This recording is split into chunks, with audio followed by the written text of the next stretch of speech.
और मिथुन लग्न के बारे में आपको थोड़ा जानकारी मैं दे दूं तो क्या है कि मिथुन लग्न कुंडली में कभी कभी हमको एक असमंजस्य लगेगा, जैसे कि इसमें मिथुन लग्न कुंडली एक ऐसी है, ठीक है ना, इसमें कोई भी एक प्लैनेट का जैसे कि केंद्र त्रिकोण का से रिलेटेड नहीं होता है। तो क्या मिथुन लग्न वाले खराब होते हैं? नहीं, इसमें जब कभी कभी बहुत अच्छे प्लैनेट भी हो जाते हैं। आप देखना, मिथुन लग्न के लिए सबसे ज्यादा अच्छा प्लैनेट माना जाता है शुक्र, क्योंकि शुक्र तो वैसे तो द्वादश भाव का स्वामी है और द्वादश भाव में शुक्र अच्छा फल भी देता है और साथ में त्रिकोण का स्वामी है, ठीक है ना। तो इसलिए मिथुन लग्न वालों के लिए शुक्र जो है बहुत अच्छा फल देता है। चंद्र, मंगल और रवि, यानी कि देखिएगा इस कुंडली में अगर हम वैसे देखा जाए तो चंद्र क्या हो गया, वो द्वितीय भाव का स्वामी हुआ, ठीक है ना।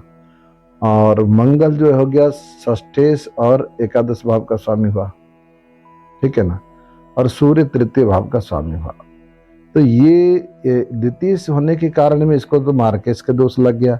और मंगल षष्ठी से त्रिषणाय का जो है कौन है, सूर्य मंगल हो गए त्रिषणाय का स्वामी, तो यहाँ वो अच्छा फल नहीं देता है, ठीक है ना। अगर शुक्र और बुध का संबंध बन जाए, यानी कि केंद्र और त्रिकोण का ऐसे देखा जाए तो शुक्र बुध को मिलता है कि चलो त्रिकोण का स्वामी लग्न का है और केंद्र का स्वामी चतुर्थ है, लेकिन यहाँ बुध को उससे ज्यादा लाभ होगा शुक्र के साथ।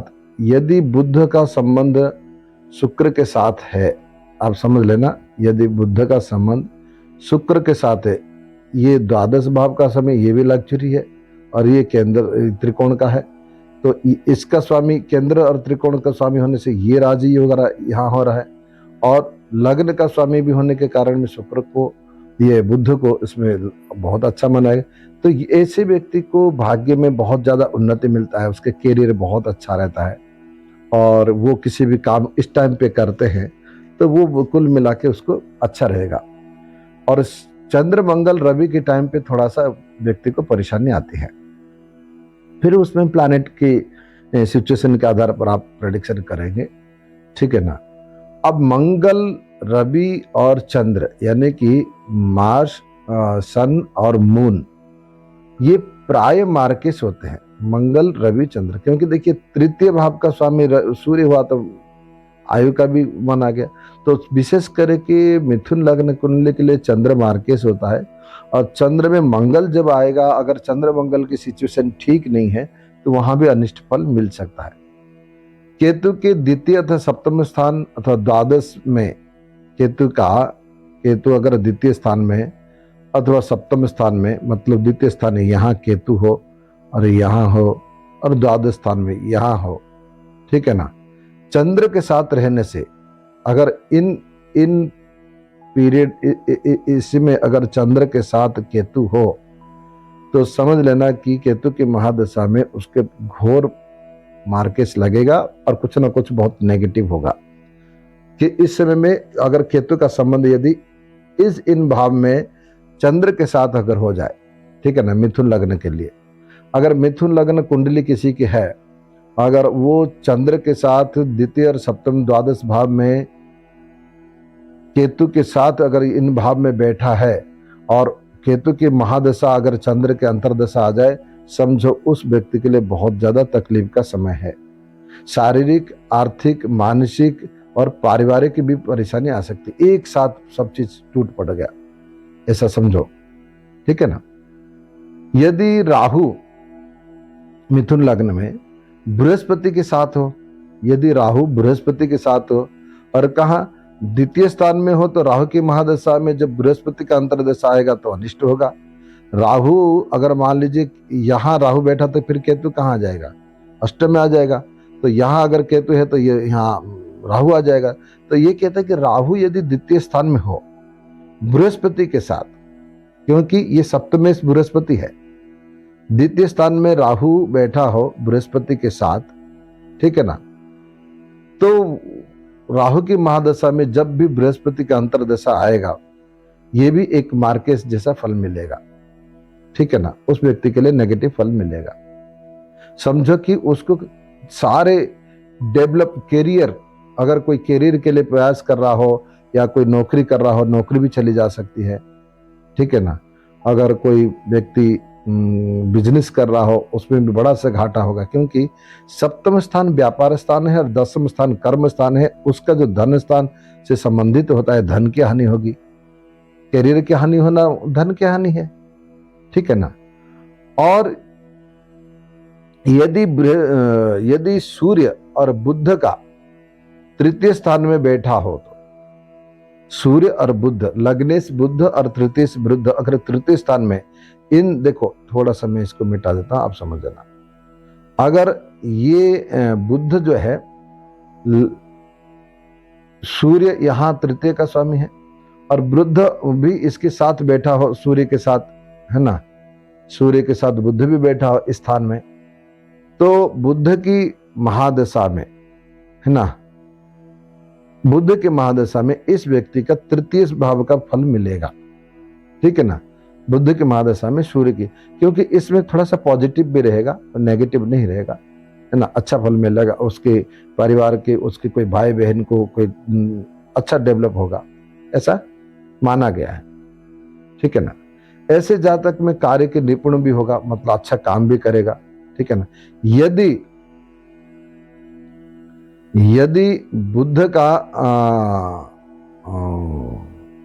शुक्र के साथ संबंध हो तो एक भाग्य में उन्नति होता है, यह हमने आपको बोला। एक बुध का अगर यदि शुक्र के साथ अगर होगा तो अच्छा राजयोग बनेगा, ठीक है ना।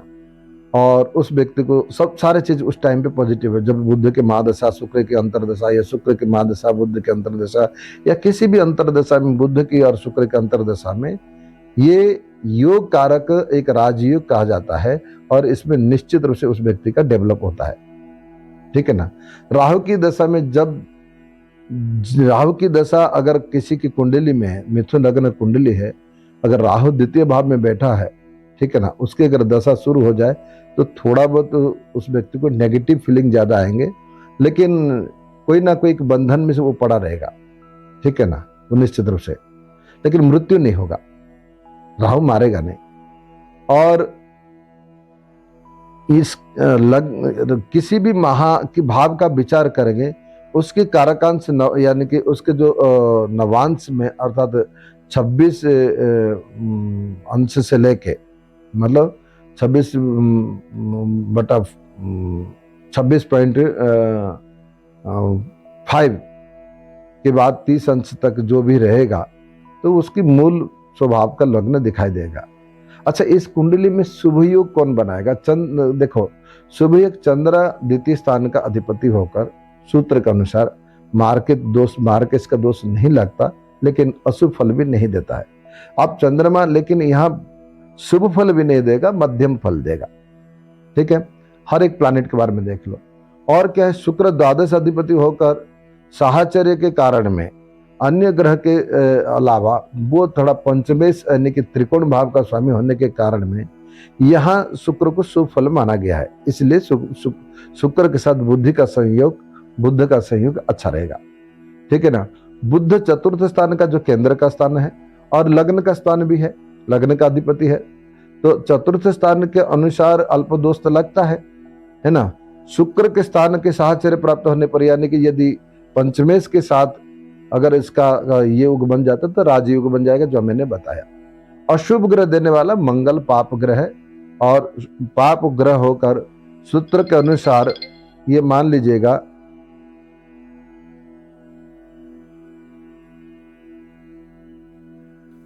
मंगल पाप ग्रह होकर सूत्र के अनुसार षष्ठ और एकादश भाव का स्वामी है। तो षष्ठ और एकादश भाव का स्वामी होने से ये विशेष अशुभ फल देगा, क्योंकि ये त्रिषणाय का अधिपति हो गया है। और कौन अशुभ ग्रह होगा? गुरु, क्योंकि गुरु इस कुंडली में सप्तमेश है, सप्तम स्थान का अधिपति होने के कारण में मारक भी स्थान का स्वामी है, और दसम स्थान के स्वामी होने से भी उसको केंद्राधिपति दोष लग गया। तो यानी कि एक तो गुरु को केंद्राधिपति दोष लगना और साथ में सप्तम स्थान का स्वामी ये केंद्राधिपति, ये दोनों केंद्र के कहलाता है। तो वो केंद्राधिपति का दोष यानी कि सप्तम भाव का स्वामी और दसम भाव का स्वामी होने के कारण में यहाँ गुरु थोड़ा सा अशुभ माना गया है, और ये गुरु और चंद्र की महादशा जब चलेगी तो डबल मार्केस होगा, उसमें उस व्यक्ति को थोड़ा सा हानि होगा, ठीक है ना, ये बात याद रहे।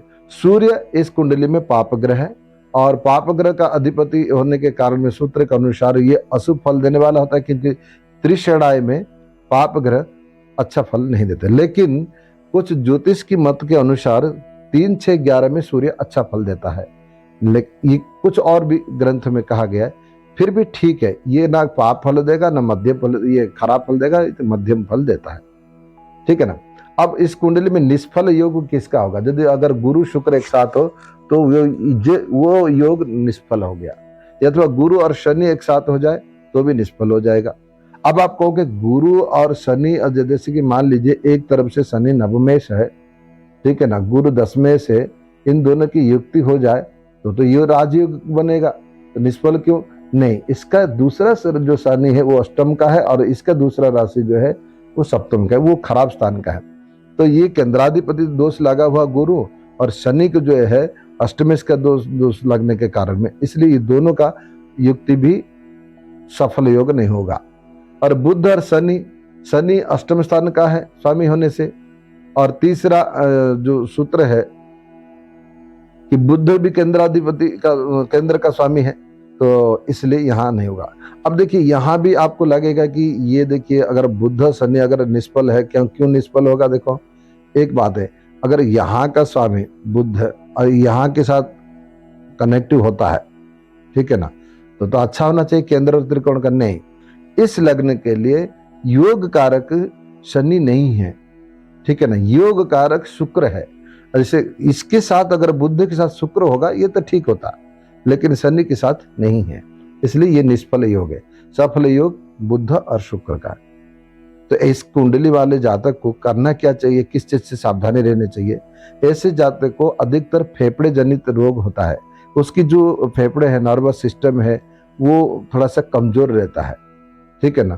तो नसों के दर्द होना, नसों में पीड़ित होना, या कोई ना कोई चीज सर्वाइकल होना, साइड का होना, ये जितने भी कमर दर्द होना, ये सब नर्वस सिस्टम का उसको सावधानी रखना चाहिए। और इसका कारण है कि वायु जनित रोग होता है। गैस्ट्रिक प्रॉब्लम सबसे ज्यादा मिथुन लग्न वालों को होता है, ये बात याद रखेंगे। तो जिस किसी का मिथुन लग्न है तो उसको गैस्ट्रिक प्रॉब्लम होता है, और पुरुष हो तो उसकी वीर्य की रक्षा करना चाहिए, वीर्य की कोई प्रॉब्लम हो सकता है। अगर स्त्री हो तो गर्भ की भी रक्षा करना चाहिए, और जहां तक मिथुन लग्न वालों के लिए गर्भ नष्ट होने का चांसेस अधिक रहता है, तो इन सब चीज से उसको बच के रहना चाहिए, ठीक है ना। तो इसलिए ये मैं आपको मिथुन लग्न की डिटेल से बताया है। अब हम दूसरा एपिसोड में कर्क लग्न के बारे में जानकारी लेंगे, ठीक है। हर हर महादेव।